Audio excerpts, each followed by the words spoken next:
The Prowler dropship has the unusual distinction of having two nearly separate histories. The first being its original manufacture and service by Tevarin forces several centuries ago, and the second being the now familiar replica constructed by Esperia.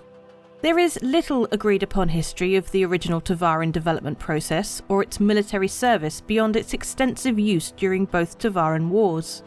What is certain is that the Prowler is a powerful landing craft whose unique silhouette, silent flight, and exceptional fighting capabilities made it emblematic of the Tevarin military cause and garnered both the ire and the respect of the human soldiers who faced it in combat. The Prowler was first encountered by human forces during the annexation of Idris IV in 2541, at the outset of the conflict. Prowler units were instrumental in pacifying the remaining human defenders and transporting the first wave of elite Tevarin shock troops who secured the former military installations on the planet. A news photograph captured from the battlefield showing a sky full of distinct Prowler silhouettes became intimately associated with the early days of the conflict and the alien nature of the threat posed to the UPE by the Sovereignty. Two distinct versions of the Prowler were encountered during the wars. The first, dubbed the Prowler A, lacked the top-mounted remote turret. This initial configuration gave rise to a responsive tactic in which UPE interceptors would sight a Prowler and then initiate a kick-stop to blast this blind spot with full weapons as quickly as possible.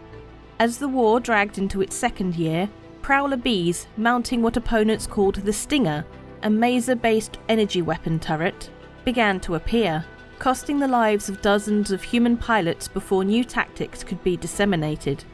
Technically speaking, the Esperia manufactured replicas and updates were not the first Prowlers to be operated by humans. During the first conflict, human forces captured mostly operational Prowlers on a number of occasions and equipped them for Special Forces missions, including behind enemy lines drone deployment and, in one case, a carefully orchestrated POW rescue operation. These Prowlers were not significantly modified for human use and were often operated by UPE-loyal Tevarin.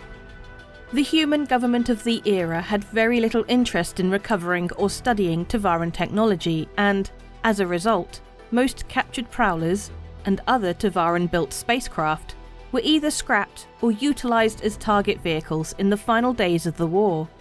The rapid destruction of Tevarin technology was fueled by the immediate value of their sometimes rare composite metals to speculators and an overall societal interest in moving beyond the war.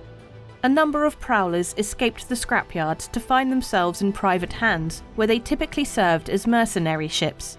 These Prowlers were common until the early 28th century, where their existence faded due to wear and tear and the lack of available replacement parts.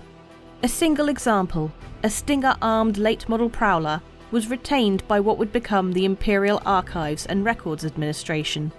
Stored in pieces, the vehicle's wings were ultimately destroyed in a building collapse, while the fuselage remained untouched for almost 2 centuries. The remaining portion of the ship has since been restored and appears in the Tevarin War Gallery at the Dayton Aerospace Museum. This spacecraft, still bearing UPE logos hastily painted on its side, was studied by Esperia as a control case alongside the newly recovered examples upon which the human models were based. The Prowler's impressive second act began in 2941, when Imperial Pathfinders entered the newly discovered Cabal system and located a series of abandoned Tevarin settlements on Cabal 3. Xenoarchaeologists and Tevarin historians would eventually date the preserved settlements to the middle of the 25th century, some time before the start of the human-Tevarin conflicts. The nature of the system and its separation, or potential deletion, from the rest of the Tevarin sovereignty remains hotly contested. Whatever the history, the discovery was a major windfall for Esperia, a company then best known for constructing limited runs of replica Vandal spacecraft for military use and occasional civilian sale.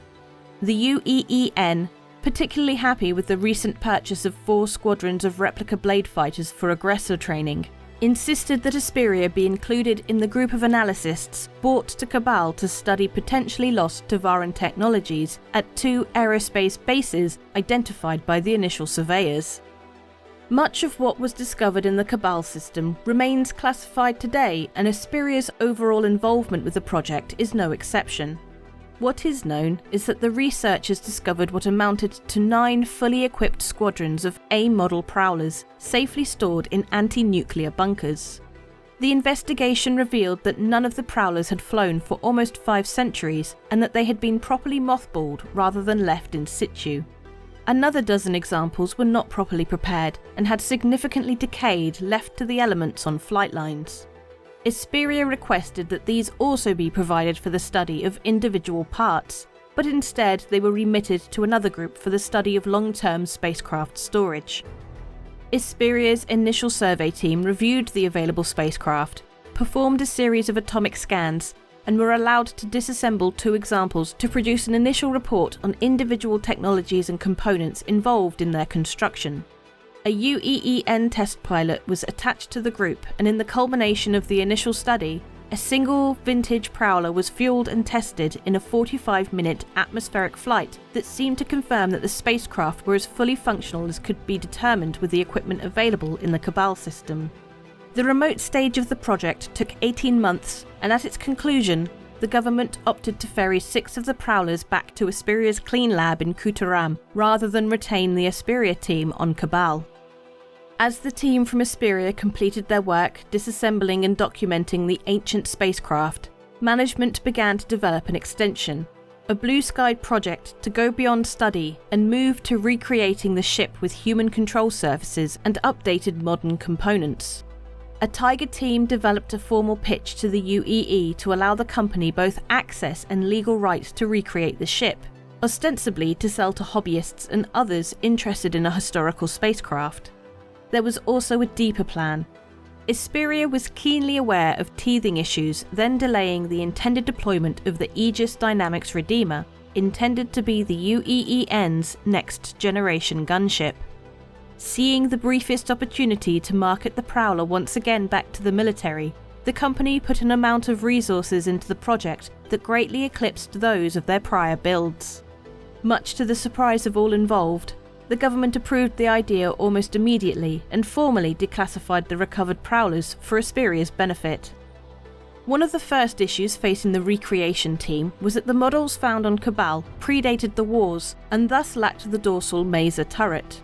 Knowing that newly created Prowlers would want to correct the blind spot, the team carefully studied the examples stored at Dayton to structurally adapt the new fuselage for a standard turret mount.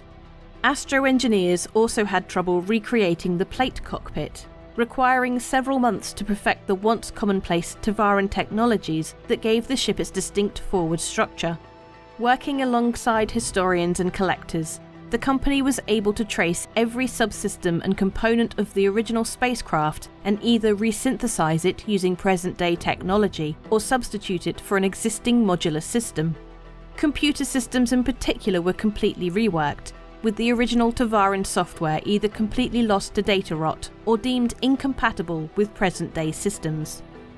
The new Prowler debuted in 2946 in a stunning show at the annual IAE event, in which the distinctive winged ship cut a dashing and unexpected figure just as it had once in the skies of Idris IV. The intent to sell the design to the military largely fell through, with the UEEN ultimately purchasing only a limited run of the craft for study and potential special operations assignments. However, the design did immediately attract the attention of the civilian sector. Pre-orders for Prowlers were taken not from historians and preservation groups, but instead from mercenary forces and wildcatters seeing a durable, high-tech ship for rough-and-tumble operations. Generations removed from the stigma of the war, the Prowler had found an unlikely second life, serving the descendants of the humans it had once fought so fiercely against. What's that? You've requested a giveaway for March? Well, we're going to be giving away an Anvil Super Hornet Mark II with Heartseeker kit. All you need to do to be in for a chance of winning that is comment on any of our videos made during this month of March. It comes with lifetime insurance and a game package. All you need to fly a ship with potentially up to 2 people and shoot lots of stuff. Pew, pew, pew. Thank you very much to CIG for giving us that for giveaway.